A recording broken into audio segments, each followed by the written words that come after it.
Naimbag nga aldaw kada kayo aming kakabsat. Magandang araw po sa inyong lahat and welcome back to my channel. Bukas na po, November 30, ang gaganaping rally ng Trillion Peso March Movement dyan po sa EDSA.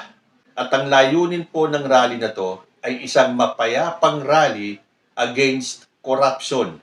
Pero matindi po ang babala, lalo na ng Catholic Church, na itong rally na to ay posibleng pasukin ng mga infiltrators para guluhin ang rally at para makakuha sila ng momentum. Umaasa silang magagalit ang taong bayan sa ating gobyerno at kay President Bongbong Marcos at lilikha sila ng kaguluhan. Palalabasin nila na galit ang tao kay President Bongbong Marcos to the point na gusto nila itong pag-resignin. Pero hindi po yan ang layunin ng Trillion Peso March. So, marami po ang naglalabas ng babala. Actually, naglabas po ako ng warning sa isang video ko na nananawagan ang simbahang Katoliko na dapat maging vigilant sa November 30. At dahil bukas po yan, November 30 na, gusto ko rin pong basahin itong post ni Mark Ian sa kanyang page sa Facebook, ang Mark Ian Everyday. Babala, DDS hijack sa November 30 rally. Before anything else, let me say this with all the calm and clarity I can offer. The Trillion Peso March movement just gave a warning we cannot brush off. And no, this isn't about being dramatic. This is about being realistic. The November 30 prayer rally at the People Power Shrine was designed to be one thing: peaceful. A simple, dignified call for transparency and accountability. Yun lang. Walang kulay, walang gulo, walang hidden agenda. Pero, and yes, dito tayo mag-iiba ng tono. May mga gustong sumingit. And TPMM is politely but firmly telling the public, mag-ingat po tayo. TPMM listed groups not to scare us, but to respect us enough to tell the truth. Una sa lahat, meron talagang pro-Duterte forces na binabantayan. According to TPMM, these individuals and groups are preparing to join the rally, hijack the rally, and rebrand themselves as the champions of accountability. Ay, please, no amount of revisionism or PR can erase reality. At ito pa ang mas nakakagalit at kailangan sabihin. The DDS camp will try everything to destabilize the government. Everything. From infiltration to hijacking to narrative manipulation. Lahat gagawin nila para mapatalsik si PBBM at ma-fast track ang pag-upo ni Sara Duterte sa Malacanang. This is pattern recognition. Now, before anyone spirals into panic, the AFP is not the threat. Let me repeat that slowly. Hindi problema ang armed forces of the Philippines. Ang problema ay mga individual, outsiders na nagkiklaim, nagyayabang, or nag-iimbento ng military support kahit hindi sila bahagi ng chain of command. And this is where the transition becomes essential.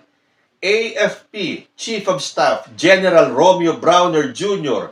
has already shut this down. Crystal clear, walang paligoy-ligoy. Hindi niya hahayaan na gamitin ang militar sa anumang pag-aaklas o destabilisasyon. Kaya, kung may nagfa-fantasize ng coup o junta, well, sila lang ang nanonood ng pelikula nila. Now, shifting to another layer, TPMM also flagged leftist or communist groups who historically infiltrate peaceful protests. not to generalize, but to point out a pattern. They search for chaos. They hunt for confrontation. They wait for any spark that can be turned into a viral scene. And for the DDS influencers, chaos is content. Destabilization is strategy. We only need to look back at September 21, 2025. During that rally, masked agitators carrying improvised weapons tried to provoke police near Malacanang. The only reason it didn't escalate was the professionalism of law enforcement. If it happened once, what stops them from trying again? That's why November 30 is sensitive, high risk, and must be protected. The goal of the DDS camp ay, sadly, it's obvious. According to TPMM, the destabilizers want to create disorder, provoke police, manufacture a confrontation, earn international backlash, destabilize PBBM, and pressure the government through chaos. Let's call it what it is. Political opportunism dressed up as outrage. And what about us? Now let's turn the lens on ourselves. TPMM is encouraging the public to support the cause and spirit if they feel unsafe. You can join online. You can pray. You can stay aware. Because love for country is not measured by how close you stand to potential danger.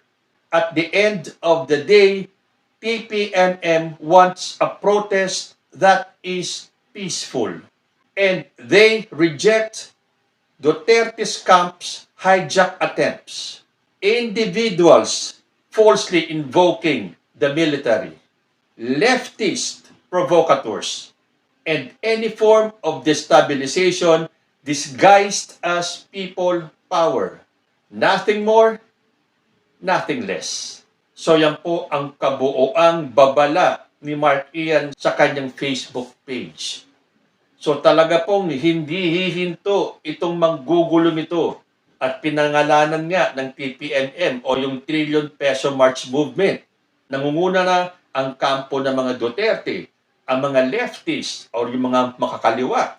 Ito po mga ganitong mga pagkakataon ang hinihintay nila para sila ay maka-infiltrate at makagawa ng gulo para makamtan nila yung gusto nila. Ang mapabagsak si President Bongbong Marcos. At sa hanay naman ng mga Duterte, ang maiupo si Sara Duterte. Pero sa tingin niyo, magkakaroon ng kudeta sa November 30 at babaliktad ang ating mga militar at susuportahan itong mga grupong gustong i-destabilize ang gobyerno? Aba, baka hindi nyo nababalitaan yung suporta ng military sa ating presidente at sa taong bayan. Ang atin pong uniformed personnel ay handang protektahan ang taong bayan at ang Republika ng Pilipinas. So para sa akin, hindi po sila magtatagumpay bukas sa November 30 sa panggugulo. Kaya lang, wishful thinking.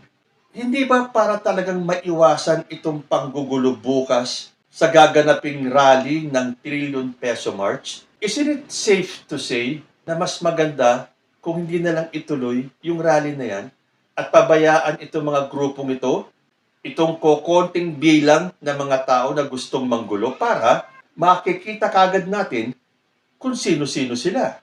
Kasi kung ang hinahanap naman itong Trillion Peso March ay yung pagharap ng ating gobyerno dito sa katiwalian, sa korupsyon, ano ba ang nangyayari ngayon? Hindi ba may mga tao nang nakasuhan, may mga nakakulong na, at may mga susunod pa? At sinabi na ni President Bongbong Marcos, inumpisahan niya, tatapusin niya. At nakita nyo naman, yung nangyari nung November 16 and 18 na INC rally. Yun din po ay laban sa korupsyon. Pero, hindi ba parang kahit na hindi sila nag-rally, tuloy pa rin naman ang investigasyon? Na patuloy pa rin ang ginagawa ni President Bongbong Marcos para linisin ang gobyerno ng korupsyon? So, pagpalagay na natin na makalikom ng napakaraming tao para bukas sa November 30 para ipakita lang ang pagkontra natin mga Pilipino sa korupsyon. At nakikita naman natin na umuusad na, gumagalaw na, may mga nakakasuhan na, may mga nahuhuli na, at may mga susunod pa. At kung gusto natin talaga na maiwasan ang gulo, bakit hindi na lang i-cancel yung rally na yan? Lalo na, at alam na alam pala ng TPMM na posibleng magkaroon ng gulo. Hindi ba mas maiiwasan natin kung hindi na lang itutuloy yung rally na yan? Dahil alam naman na po natin na kumikilos na ang ating gobyerno. But again, yan po ay sarili ko lang wishful thinking at ilang oras na lang, November 30 na. So mag-ingat-ingat na lang po tayo. Sinabi naman ng pamunuan ng TPMM na kung kayo ay medyo may agam-agam sa pag-attend nitong rally nila, stay home, pray, at sumuporta na lang kayo online. So, manalangin po tayo na sana hindi naman mangyari yung gulong sinasabi ng TPMM. Pero para sa akin, tulad ng ibang mga attempts na ginawa ng mga Duterte, yung tangka po nilang i-destabilize ang gobyerno bukas will be another exercise in futility. Kayo po, ano ang masasabi ninyo? Comment lang po down below and I will see you in my next video. Diyos te Agnina.